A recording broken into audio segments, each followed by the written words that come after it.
Bonjour, dans cette vidéo, on corrige 3 exercices du niveau première sur le nombre dérivé.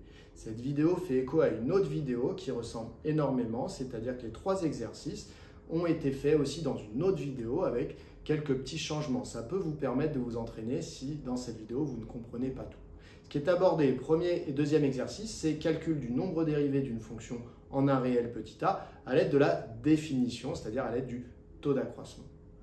Dernier exercice, trouver une équation de tangente. Voilà, exercice très classique du niveau première, il faut maîtriser ça. On y va. Alors, dans le premier exercice, donc soit f la fonction définie pour tout réel x par f de x égale à 4x au carré moins 12x, soit a un réel, montrer que f est dérivable en a et déterminer f' de a. On y va.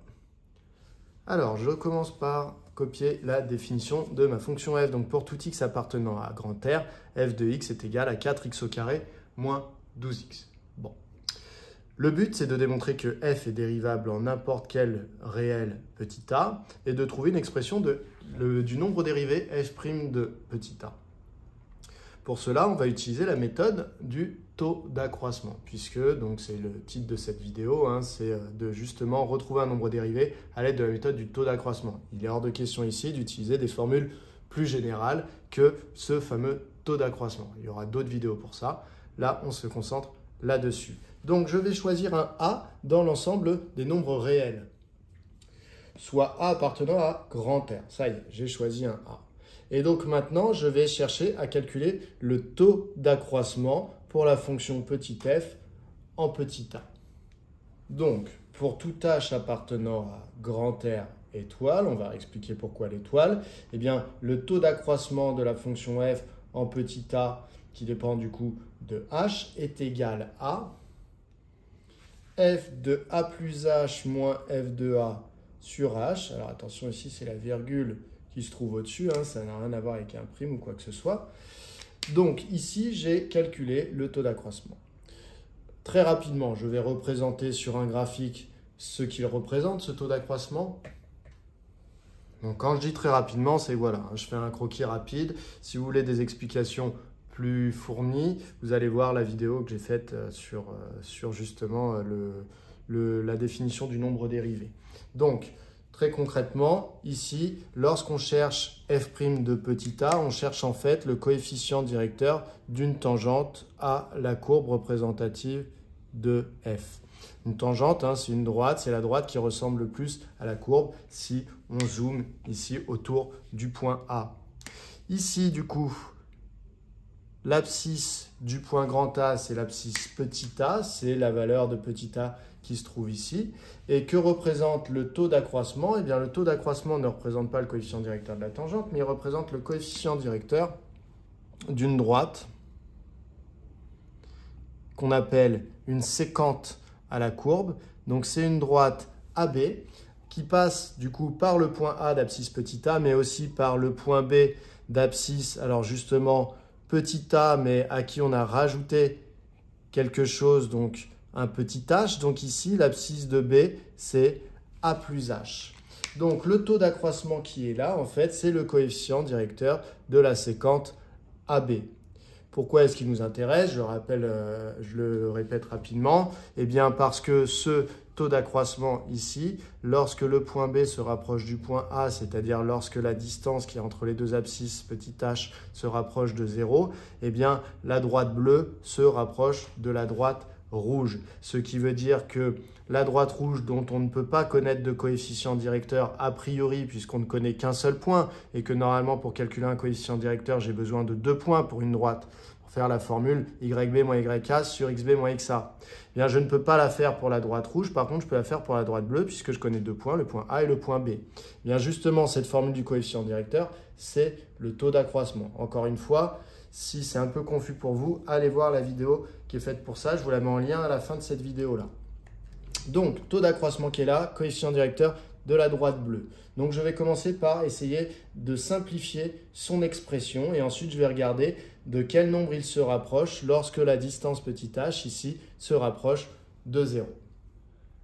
Alors, pour f de a plus h, par quoi je vais le remplacer? Eh bien, f de a plus h, il faut que je prenne l'expression de f de x, et que je remplace les x par a plus h. J'obtiens donc 4 fois, normalement, x au carré, mais si les x sont remplacés par des a plus h, donc il y a tout a plus h qui est au carré, moins 12 fois x, donc si les x sont remplacés par des a plus h, donc moins 12 fois a plus h. Ça, c'est f de a plus h. Maintenant, il faut que je retire f de a, donc moins. Et f de a, c'est donc f de x où les x sont remplacés par des a. Alors, je fais attention, là, je retire le résultat de f de a. Donc ici, je mets bien des parenthèses pour prendre en compte tout le résultat de f de a et le retirer. Ça me donne 4a au carré moins 12a.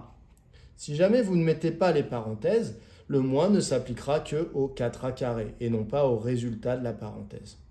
Vous aurez donc quelque chose de faux.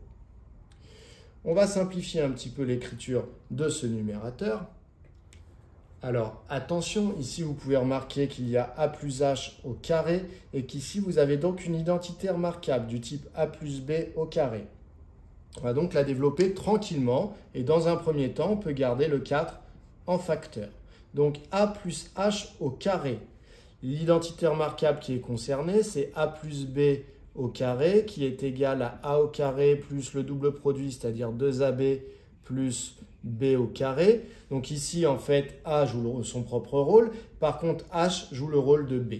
Donc, j'obtiens a au carré plus le double produit 2 fois h, donc 2ah, plus le carré de h, donc h au carré. Je ferme la parenthèse.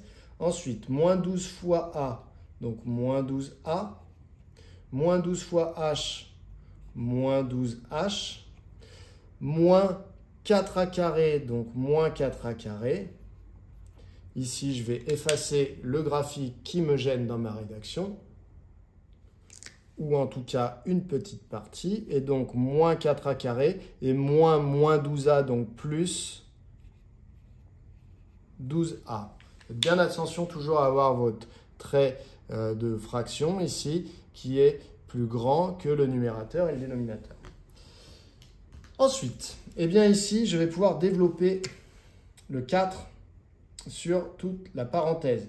J'obtiens donc, alors divisé par h, j'obtiens 4a carré plus 4 fois 2ah, donc plus 8ah, plus 4 fois h carré, donc 4h au carré. Ensuite, j'ai moins 12a. Je recopie tout simplement. Moins 12h, moins 4a carré et plus 12a.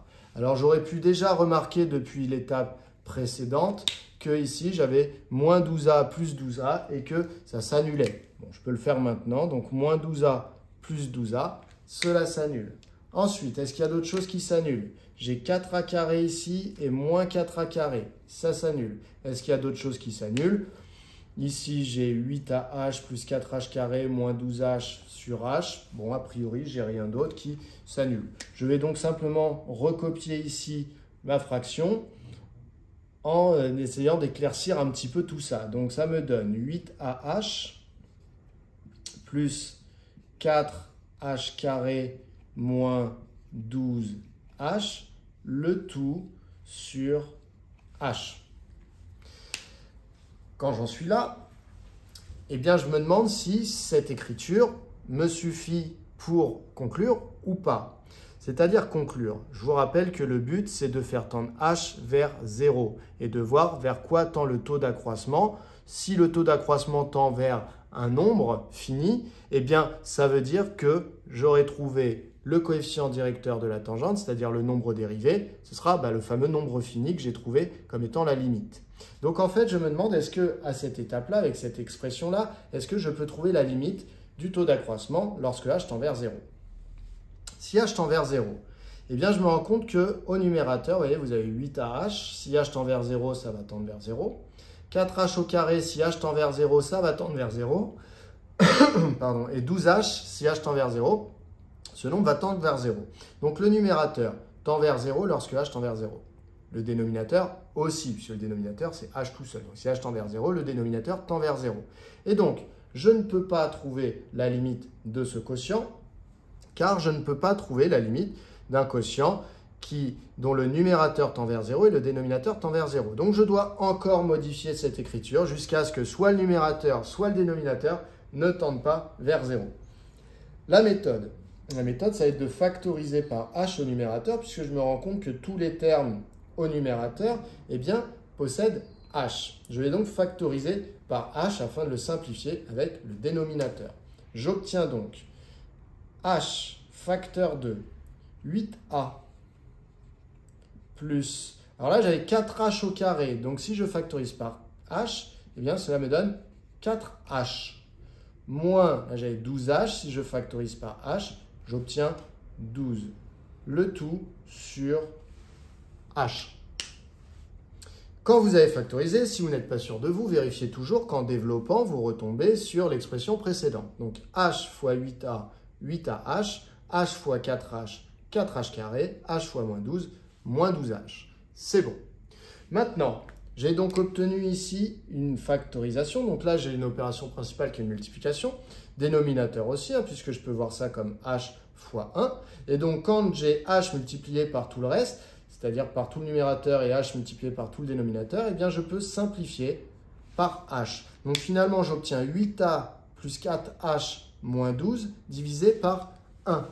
C'est-à-dire, tout simplement, 8a plus 4h moins 12.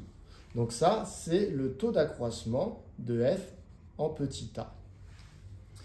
C'est donc cette expression, c'est l'expression du coefficient directeur de la séquente bleue qui est ici. La question que je me pose donc maintenant, c'est est-ce que ce coefficient directeur possède une limite finie lorsque h tend vers 0. Je me fais un petit encart ici. Donc normalement dans ma rédaction, je dois rédiger en dessous. Mais là, histoire de garder tout et de ne pas effacer et pouvoir discuter après de tout ça, je l'écris ici. Donc je vais dire, or, finalement, cette expression-là, lorsque h tend vers 0, elle tend vers, alors je vais rédiger, la limite quand h tend vers 0, de 8a plus 4h moins 12, elle est égale à quoi? Lorsque h tend vers 0, 4 fois h, c'est un nombre qui va tendre vers 0. 8a, reste 8a quand h tend vers 0, puisqu'il ne dépend pas de h, et moins 12 reste moins 12. Donc finalement, le nombre 8a plus 4h moins 12 va tendre, lorsque h tend vers 0, vers le nombre 8a moins 12. Donc finalement, la limite est égale à 8 fois a moins 12. Ce qui veut dire que la limite est finie. Ça veut dire que cette tangente a bien un coefficient directeur fini. Ce qui veut dire que tout simplement f est dérivable en petit a. Et mieux que ça, on a trouvé le nombre dérivé de petit f en a.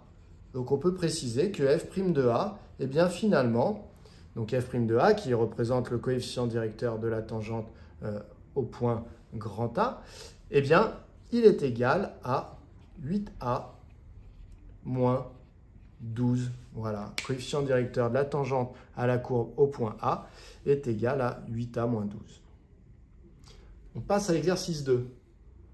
Pour l'exercice 2, finalement, la consigne est exactement la même, c'est-à-dire qu'on a une fonction f. Alors, cette fois-ci, elle est définie seulement pour les réels strictement positifs. Alors, la fonction f, vous voyez, c'est la racine carrée. Alors, normalement, la fonction racine carrée est définie sur les réels positifs. Là, dans cet exercice, on a choisi de la définir sur les réels strictement positifs. On a le droit. D'accord? On a le droit de la définir sur l'intervalle qu'on souhaite, du moment que cet intervalle est inclus dans le plus grand intervalle qu'on pouvait prendre, qui était effectivement R+. Donc là, on a choisi R+ étoile. C'est pour s'enlever le petit problème de la suite. Donc, soit A, un réel strictement positif, montrer que f est dérivable en A et déterminer f' de A. Donc, normalement, vous n'êtes pas sans savoir, si vous connaissez votre cours, que la fonction racine carrée, effectivement, n'est pas dérivable en 0. Voilà pourquoi, pour ne pas vous embêter dans cet exercice, on l'a définit simplement sur R+ étoile, pour pas qu'il y ait de cas particulier lorsque petit a vaut 0.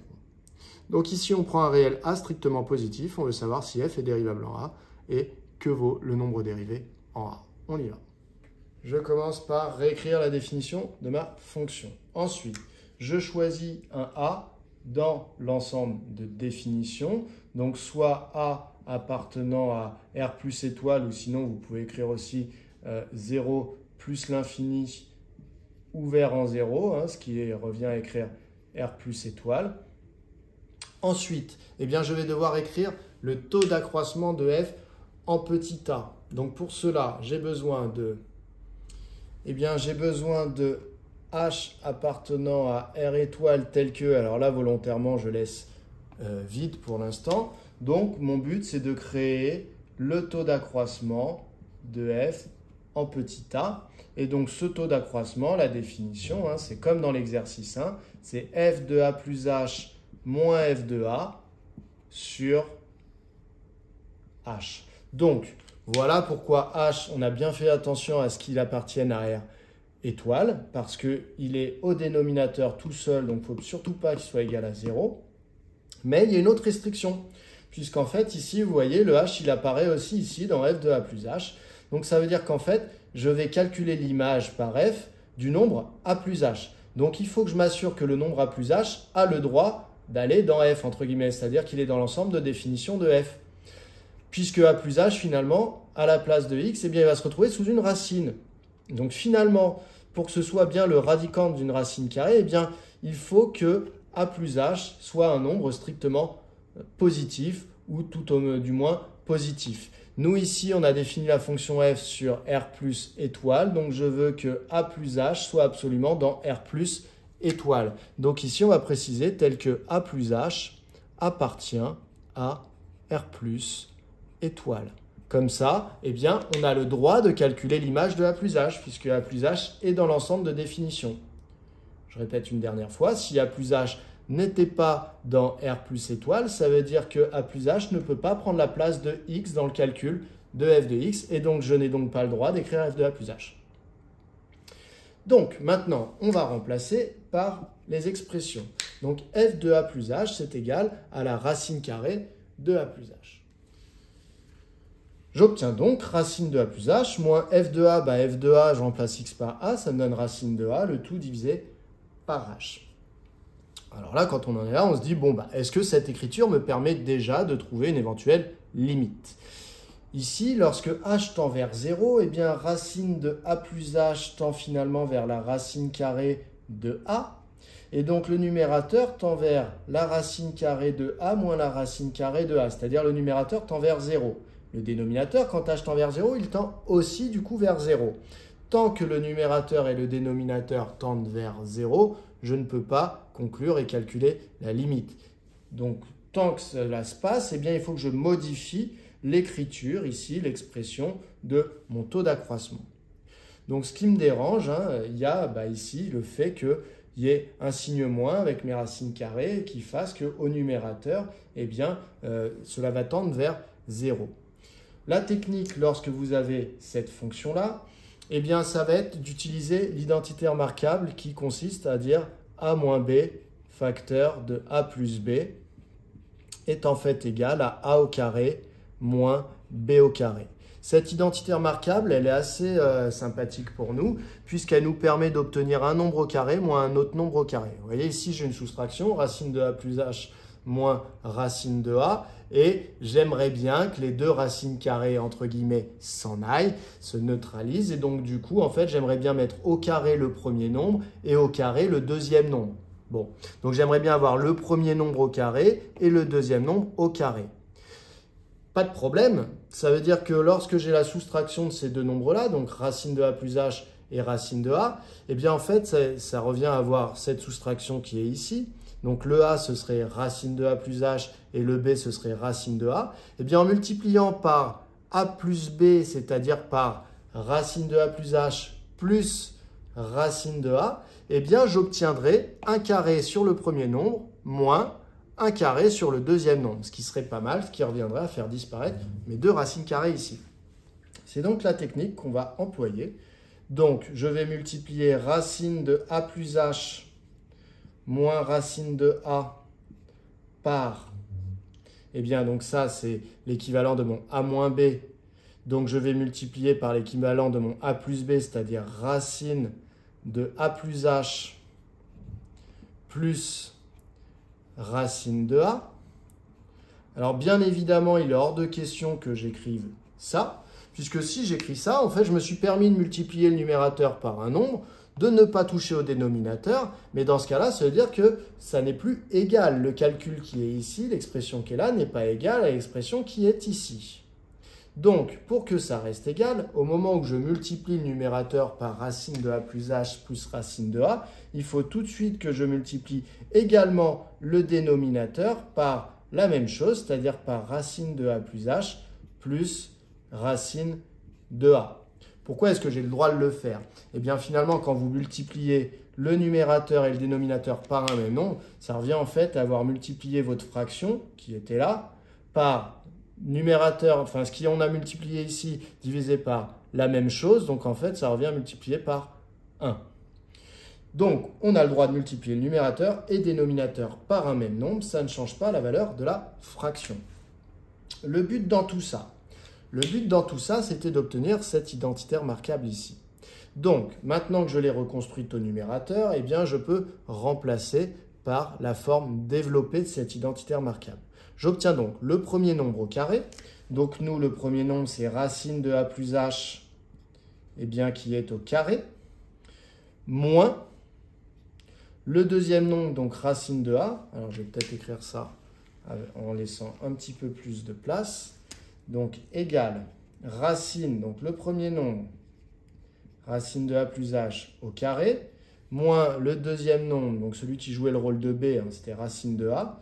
Donc, racine de a au carré, le tout divisé par, donc ça, hein, c'est tout le numérateur ici, a moins b fois a plus b, ça donne a au carré moins b au carré. Et au dénominateur, il me reste h fois racine carrée de a plus h plus racine de a. Pour l'instant, je n'y touche pas, je laisse sous cette forme-là. Je m'intéresse déjà au numérateur puisque c'est lui que je cherchais à modifier au départ. Donc, racine carrée de a plus h au carré. Eh bien, la racine carrée et le carré se neutralisent. J'obtiens donc a plus h. Et ici, moins racine carrée de a au carré. Eh bien, cela me donne petit a. Donc, divisé par le dénominateur auquel pour l'instant je ne vais pas toucher. Donc, h fois racine carrée de a plus h plus racine de a. Voilà pour mon écriture qui commence à se compliquer un petit peu. Mais ici, je me rends compte que a moins a, eh bien, cela s'annule. Et finalement, j'ai une expression de ce quotient qui est un petit peu plus simple. Je vais poursuivre mon calcul ici. Donc, ce que j'écris là, vous, ça doit être en dessous, hein, ici, mais donc j'ai plus de place. Donc, égal, donc le égal qui est là est en dessous de celui-là. Donc, c'est égal à quoi? C'est égal à h divisé par h fois la racine carrée de a plus h plus la racine carrée de a. Ici, je me rends compte que les opérations principales au numérateur et dénominateur, eh bien, je peux dire que ce sont des multiplications. Au numérateur, j'ai h fois 1 et au dénominateur, j'ai h fois tout le reste. Donc finalement, je peux simplifier par h.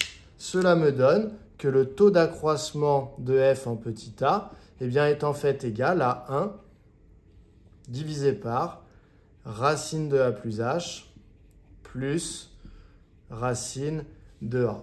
Donc là, je me pose la question à savoir est-ce que je dois encore modifier l'expression ou pas? La réponse, elle est dans est-ce que vous pouvez trouver la limite quand h tend vers 0 de ce nombre ou pas? Si oui, c'est que le calcul est terminé et sinon, c'est qu'il faut continuer à modifier l'écriture. Alors, lorsque h tend vers 0, il se trouve que racine carrée de a plus h, bien, a plus h, pardon, si h tend vers 0, ça va se rapprocher de a. Donc, la racine carrée de a plus h va se rapprocher de la racine carrée de a. Donc, ce nombre-là et donc ce calcul-là, ça va se rapprocher de racine de a plus racine de a, donc de 2 fois la racine carrée de a.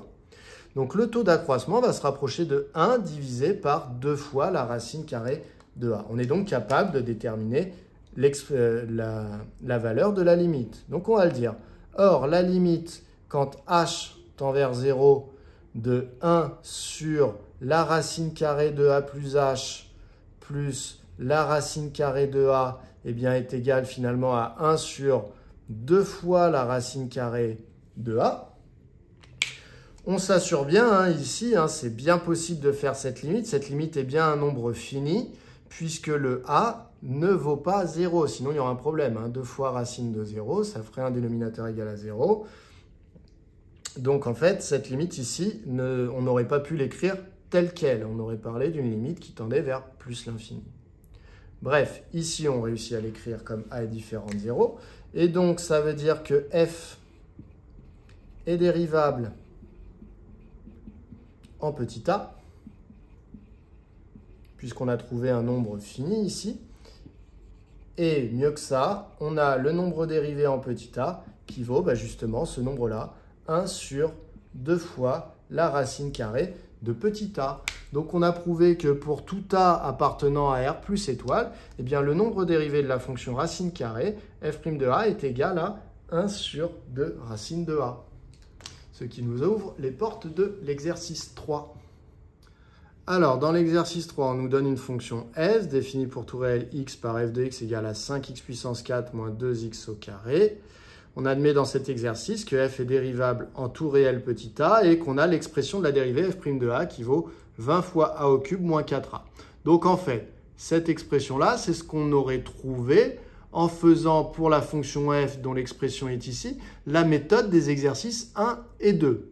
On aurait trouvé f' de a égale ça. Dans cet exercice, on nous dit qu'on admet ce résultat, ça veut dire qu'on peut l'utiliser sans le démontrer. On nous demande de déterminer une équation de la tangente à la courbe représentative de la fonction f au point d'abscisse petit 1. On pourra noter cette tangente T1. On y va. Alors, dans votre cours, vous avez cette formule pour trouver une équation de la tangente à la courbe représentative de f au point petit a. Donc, imaginons que j'ai la courbe représentative d'une fonction, que je choisisse un point grand A sur la courbe représentative de la fonction, que son abscisse, je l'appelle petit a, et que je m'intéresse du coup à TA, c'est-à-dire la tangente à la courbe au point grand A d'abscisse petit a. Eh bien, je suis capable de connaître une équation de cette tangente grâce à cette formule.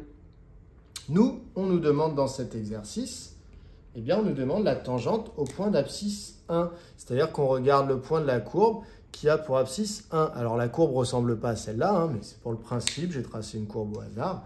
Et donc, ça va nous donner, tous les petits a sont remplacés par des 1. Donc, on va avoir y égale f' de 1 fois x moins 1 plus f de 1. C'est parti. Donc, je démarre en appliquant mon cours. T1 a pour équation y égale f' de 1 fois x moins 1 plus f de 1. C'est tout simplement ça que j'ai recopié. Voilà. Et donc, maintenant, à moi de savoir ce que vaut f' de 1 et f de 1 pour pouvoir remplacer. Donc, cette équation est équivalente à l'équation qui dit que y est égal à... Alors, f' de 1, pour le calculer, eh bien, je vais me servir de ce dont m'a donné l'énoncé. f' de a, c'était 20 fois a au cube moins 4a. Donc, f' de 1, ça va être 20 fois 1 au cube moins 4 fois 1. Donc, 20 fois 1 au cube moins 4 fois 1. Ça, c'est f' de 1. Alors, attention, tout f' de 1 multiplie x moins 1. Donc, je dois mettre des parenthèses ici pour que tout le résultat de f' de 1 multiplie x moins 1. Ensuite, il faut que je rajoute f de 1. Alors, pour avoir f de 1, pareil, je reprends mon énoncé, je reprends l'expression de la fonction f. f de x, c'est 5x puissance 4 moins 2x au carré. Donc, si je veux f de 1, ça donne 5 fois 1 à la puissance 4 moins 2 fois 1 au carré. Donc, 5 fois 1 à la puissance 4 moins 2 fois 1 au carré. Pas besoin de parenthèse autour ici, puisque c'est une addition devant, donc ça ne changerait rien de mettre des parenthèses ou pas. Maintenant, il me reste juste à faire mes calculs. Donc en soi, l'exercice peut être considéré comme fini ici. Là, vous avez bien une expression, enfin plutôt une équation de la tangente T1. Mais bon, elle n'est pas elle n'est pas exprimée de manière très jolie, c'est-à-dire qu'on aime bien développer et réduire en mathématiques pour avoir des expressions un peu plus simples. Donc y égale, donc 20 fois 1 au cube. Alors 1 au cube, ça fait 1 fois 1 fois 1, donc ça vaut 1. Donc ça fait 20 fois 1, donc ça fait 20. 20 moins 4 fois 1, 4 fois 1, ça vaut 4. Donc 20 moins 4, 16. 16 fois, du coup, x moins 1. Plus 5 fois 1 à la puissance 4. 1 à la puissance 4, ça vaut 1, puisque c'est 1 fois 1 fois 1 fois 1. Multiplié par 5, ça nous donne 5. Moins 2 fois 1 au carré, donc 1 au carré c'est 1 fois 1, donc ça vaut 1. Donc 2 fois 1, ça vaut 2. Donc finalement, moins 2. C'est donc équivalent à y égale 16 fois x, 16x. 16 fois moins 1, moins 16. 5 moins 2, 3. Ce qui est équivalent à dire que y est égal à 16x moins 13. Voilà, on a trouvé une expression de T1, si on veut dire, pardon, pas une expression de T1, une équation de T1, et donc c'est plus particulièrement l'équation réduite, puisque sous la forme y égale mx plus p. Voilà, on en a fini. Comme je vous disais en début de vidéo, il existe une autre vidéo que je vous mets en lien juste là, avec 3 petits exercices qui ressemblent énormément, ce sont les mêmes, j'ai changé simplement les expressions des fonctions. Comme ça, vous pouvez vous entraîner sur d'autres valeurs et voir si vous avez compris. Je vous mets aussi en lien l'explication de la définition du nombre dérivé. Avec pourquoi le nombre dérivé, c'est la limite du taux d'accroissement. Voilà. On s'arrête là pour aujourd'hui. N'hésitez pas à aller voir ces autres vidéos. À bientôt.